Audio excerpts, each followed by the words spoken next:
तो finally Batman last night on earth का final chapter भी रिलीज हो चुका है, तो आज कोशिश करूंगा मैं इस वीडियो में उसको पूरा कवर करने की। लेकिन ये वीडियो काफ़ी अरसे बाद आ रही है क्योंकि ये रिलीज डेट पहले नवंबर में थी, फिर उसके बाद ये दिसंबर के मिड में चली गई, फिर 18 दिसंबर को हो गई, तो इसकी रिलीज़ काफ़ी डिले हो गई थी, जिसकी वजह से अब ये वीडियो तकरीबन 3 महीने के बाद आ रही है। तो इससे लोगों को आइडिया नहीं होगा कि पहले क्या हुआ। तो मैं आपको थोड़ा सा ब्रीफ आइडिया दे देता हूँ कि पहले 2 चैप्टर्स में क्या क्या हुआ, वो आप जान लें। पहले बैटमैन एक केस को सॉल्व करने की कोशिश कर रहा है और उसे एक बच्चा मिलता है जो उसे गोली मारता है, और जब बैटमैन को होश आती है तो वो अपने आप को एक अस्पताल में पाता है और देखता है कि सब कुछ आसपास बहुत चेंज हो चुका है क्योंकि पूरी दुनिया तकरीबन तबाह हो चुकी है और उस सब को तबाह करने वाला एक शख्स है जिसका नाम है ओमेगा। और हमें यह भी पता चलता है कि ये जो बैटमैन है ये बेसिकली ओरिजिनल बैटमैन का क्लोन है। तो ये जो नया बैटमैन है अब कोशिश करता है किसी तरह ओमेगा को हराया जाए और वो अपने एक लंबे सफर पर निकल जाता है और रास्ते में उसको जोकर मिलता है जो कि सिर्फ उसका एक सर ही होता है, पूरी बॉडी नहीं होती। और इसी सफर के दौरान उसकी मुलाकात वंडर वुमन से होती है जो कि पूरी दुनिया से काफी ज्यादा मायूस है और उसके लिए अब कुछ नहीं करना चाहती, लेकिन बैटमैन उसे कन्विंस करता है कि वो भी आए और उसकी मदद करे। और लास्ट चैप्टर में हमने ये देखा था कि जब बैटमैन और वंडर वुमन दोनों मिलकर गॉथम में पहुंचते हैं तो उनको कोर्ट ऑफ ऑल्स का सामना करना पड़ता है और हमें पता चलता है कि उनका लीडर कोई और नहीं बल्कि डिक ग्रेसन है। और यहाँ पर लास्ट चैप्टर एंड हुआ था। अब जो हमारी कहानी शुरू होगी वो इसी से आगे शुरू होगी।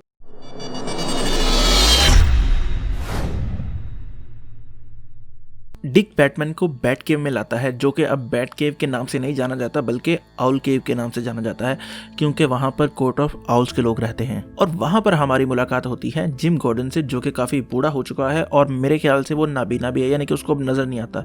तो वो बैटमैन के मुंह के ऊपर हाथ लगा कर देखता है कि ओह तुम तो वही हो, ये जो जॉ लाइन है ये मैं कभी नहीं भूल सकता, ये तो बैटमैन की ही जॉ लाइन है। इसके बाद डिक बैटमैन को ये बताता है कि किस तरह सब लोग आहिस्ता आहिस्ता उसका साथ छोड़ते गए और सब लोग मरते गए, लेकिन उसने और उसके साथियों ने ओमेगा के खिलाफ जंग को नहीं छोड़ा। और वो उसे ये भी कहता है कि अच्छा हुआ तुम हमें मिल गए, क्योंकि अगर तुम कुछ टाइम और बाहर रहते तो तुम भी ओमेगा के कंट्रोल में आ चुके होते, क्योंकि वो जो ओमेगा का सिग्नल है वो सिर्फ वहां पर सिग्नल के तौर पर नहीं है बल्कि वो लोगों को कंट्रोल करने के लिए है। और एक ऐसा वक्त भी था जब हम सब उसके कंट्रोल में थे और टिम एक ऐसा बंदा था जिसने हम सबको बचाया। तो बैटमैन पूछता है तो अब टिम कहाँ है? तो बारबरा कहती है आओ मैं तुम्हें कुछ दिखाती हूँ। और वो उसे कुछ शीशे के बने हुए केसेस के पास लेके जाती है जहाँ पर सारे हीरोज के कॉस्ट्यूम वगैरह पड़े हुए हैं।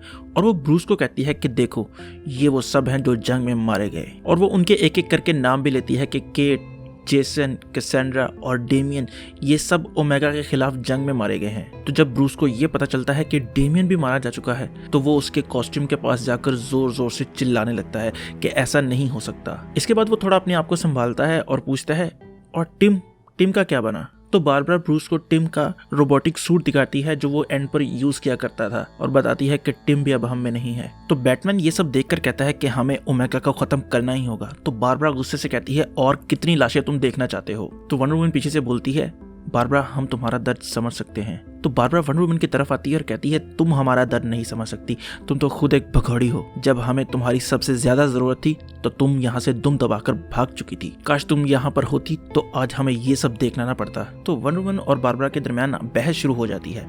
तो बैटमैन गुस्से से चिल्लाता है और कहता है तुम सबको लड़ने की जरूरत नहीं है, हम सब एक ही टीम में हैं। तो बारबरा कहती है अगर हम सब एक ही टीम में हैं तो तुम जोकर के साथ क्या कर रहे हो? तो बैटमैन कहता है परेशान होने की जरूरत नहीं, ये भी हमारे साथ ही है। तो जोकर मुस्कुराते हुए कहता है शुक्रिया जनाब शुक्रिया, लेकिन ये बात जरूर याद रखना मैं किसी टाइम भी तुम लोगों को धोखा दे सकता हूँ। इसके बाद बारबरा कहती है जोकर तो दूर की बात तुम भी हम में से नहीं हो क्योंकि तुम असली बैटमैन नहीं हो। तो ब्रूस कहता है तुमने ठीक कहा, मैं असली बैटमैन नहीं हूँ, लेकिन क्या पता तकदीर को यही मंजूर हो, इसलिए मैं यहाँ पर हूँ ताकि ओमेगा को हराया जाए और सबको उससे आज़ादी दिलाई जाए। और अगर हमने अब कुछ नहीं किया तो हम पूरी जिंदगी सिर्फ हाथ मलते रह जाएंगे। तो डिक कहता है कि वेन टावर के अंदर घुसना नामुमकिन सी बात है क्योंकि वहाँ पर बहुत ज़्यादा गार्ड्स मौजूद हैं और वहाँ पर ओमेगा खुद मौजूद है। तो वहाँ पर मौजूद एक छोटी सी बच्ची कहती है कि हम उसकी मदद ले सकते हैं, वो हमारी मदद ज़रूर करेगी।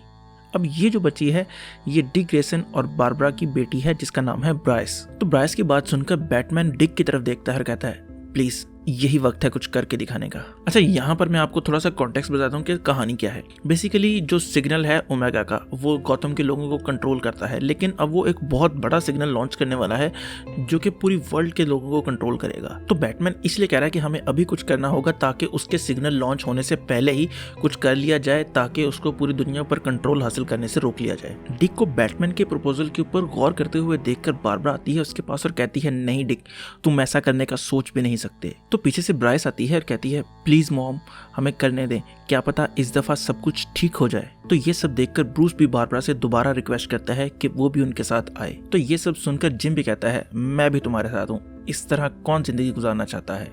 और थोड़ी सी कन्विंसिंग के बाद बाकी सब भी उसका साथ देने को तैयार हो जाते हैं और वो सब वहाँ से जाने लगते हैं। तो जोकर कहता है, मेरा एक छोटा सा काम करोगे? और यहाँ पर सीन एक कट हो जाता है। अब वो काम क्या है वो मैं आपको बाद में बताऊंगा। दूसरी तरफ वेन टावर की छत पर ओमेगा और उसके मुस्टंडे मौजूद हैं। तो बेन और स्केयरक्रो ओमेगा के पास आते हैं और कहते हैं कि सिग्नल किसी भी वक्त रेडी हो जाएगा, मगर एक छोटी सी प्रॉब्लम है। तो ओमेगा पूछता है वो क्या है? तो वो कहते हैं कि जो नया बैटमैन है वो लगता है कहीं आसपास ही है और हमें पूरा यकीन है कि वो यहाँ पर भी घुसने की कोशिश जरूर करेगा। तो ओमेगा कहता है, तुम उसकी टेंशन ना लो, उसके लिए मेरे पास एक प्लान मौजूद है। इसके बाद हमें पता चलता है कि ब्राइस जिसकी मदद की बात कर रही थी वो कोई और नहीं बल्कि सेलिना काइल थी, और वो सब आते हैं सेलिना के पास, यानी कि कैटवुमन के पास। तो डिक उसे कहता है कि हम लास्ट टाइम तुम्हारे पास आए थे तो तुमने हमारी मदद करने से इनकार कर दिया था, तो सोचा अब इसके साथ आते हैं, शायद तुम हमारी मदद कर दो, यानी कि बैटमैन की वो बात कर रहा था। तो वो कहती है, डिक जरा अपने पीछे देखो, ये देख रहे हो लाल रस्सी? मुझे ये हुक्म मिला था कि अगर तुम मेरे घर के अंदर घुस आओ तो मैं ये लाल रस्सी को खींचूं और ओमेगा के सारे बंदे यहाँ पर पहुंचकर तुम्हें पकड़ लें। तो वंडर वुमन पूछती है, तो अब तुम क्या करोगी? हमें उनके हवाले करोगी? तो सेलिना वहां से चलने लगती है और कहती है, तुमने लगता है मेरी बात गौर से सुनी नहीं। मैंने कहा अगर तुम मेरे घर के अंदर घुसाओ, मगर तुम तो इज्जत से नॉक करके आए हो, इसे घुसना थोड़ी कहते हैं। तो अब मैं तुम लोगों को कैसे हवाले कर सकती हूँ उनके? इसके बाद वो उन्हें एक कमरे में लेके जाती है और उन्हें कुछ गैजेट्स वगैरह देती है जिनकी उन्हें ज़रूरत पड़ेगी वेन टावर के अंदर घुसने के लिए। और वो डायना को उसकी ओरिजिनल लैसो भी देती है और कहती है कि जो तुम यूज़ कर रही हो वो एक नकली है, ये जो मेरे पास है ये असली है, ये देखो।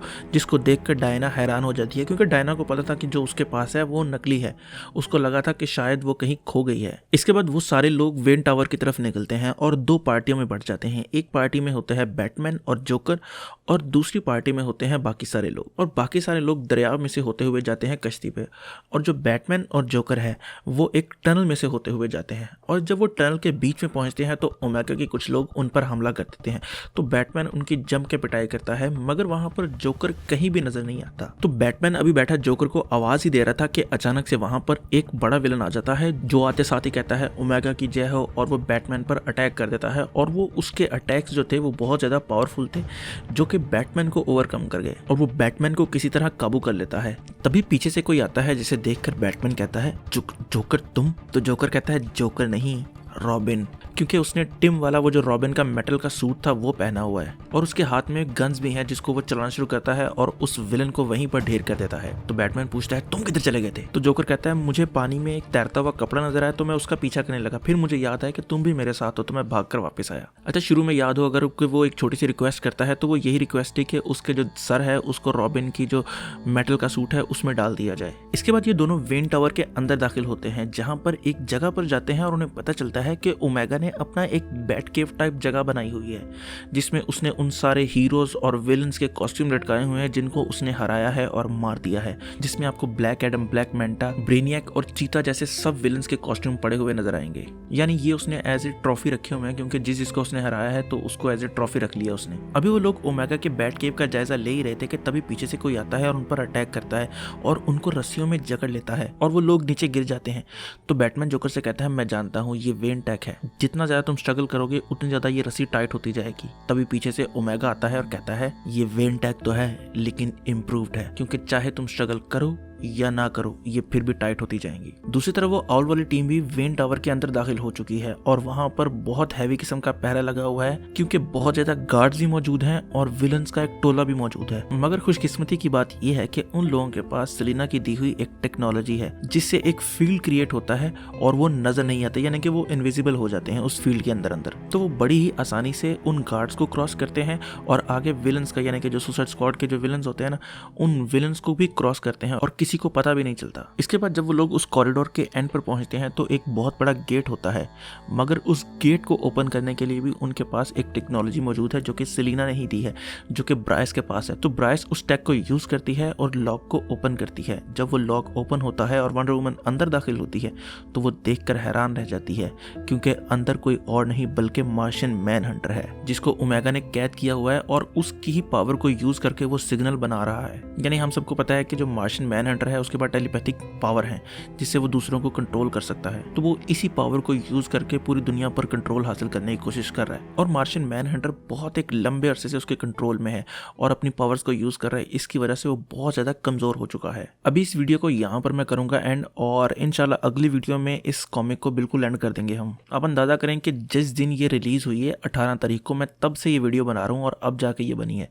थोड़ा सा भी टाइम मैनेजमेंट का बहुत ज़्यादा इशू चल रहा है, जिसकी वजह से मुझे टाइम नहीं मिलता। अगर टाइम मिलता है तो दिल नहीं करता, या टाइम मिले तो कोई ना कोई काम निकल आता है, जिसकी वजह से पिछले जो 2-3 महीने हैं ना बड़े मुश्किल से गुजरे हैं। खैर, उम्मीद है कि आप लोगों को ये वीडियो पसंद आई होगी। अगर आपको ये वीडियो पसंद आई है तो लाइक करें, कमेंट करें और सब्सक्राइब ज़रूर करें। तो खुश रहें, खुश रखें। अल्लाह हाफिज़।